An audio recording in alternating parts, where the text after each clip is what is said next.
ஃபைனலா தலையை ஒரு வழியா சபைக்கு கொண்டு வந்துட்டாங்க. ஆட்சி மாறினதுல இருந்து வாலு, காலு, நண்டு, செண்டு இந்த மாதிரி சின்ன சின்ன விஷயங்களை இன்வால்வ் ஆனவங்க எல்லாரையுமே விசாரணைக்கு எடுக்கிறீங்களே, முக்கியமான தலை எங்கடா அப்படிங்கிற கேள்வி எல்லாருக்கும் இருந்துச்சு.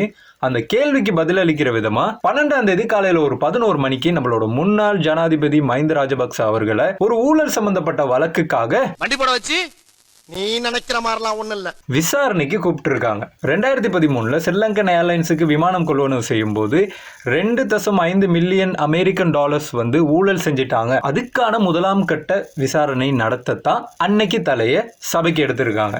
ஒரு பக்கம் இதுக்கு நிறைய பேர் ஆதரவு தெரிவிக்கிறாங்க, இன்னொரு பக்கம் அதுக்கு நிறைய எதிர்ப்பு தெரிவிக்கிறாங்க.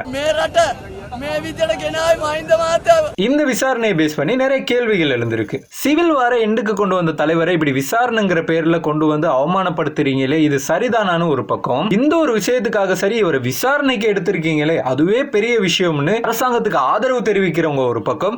மே 18 வரை இன்னும் 6 நாள் தான் இருக்கு. அப்படி இருக்கும்போது இந்த மாசம் ஏன் இந்த வழக்கை எடுத்திருக்காங்க அப்படின்னு இன்னொரு கேள்வியும் கூட எழும்பி இருக்கு. இதுக்கு பின்னாடி கண்டிப்பா ஒரு பெரிய அரசியல் இருக்கும். இருந்தாலும் உங்களுக்கு இதுக்கு பின்னாடி இந்த அரசியல் தான் இருக்குன்னு தோன்ற அந்த கருத்தை கமெண்ட் பண்ணுங்க.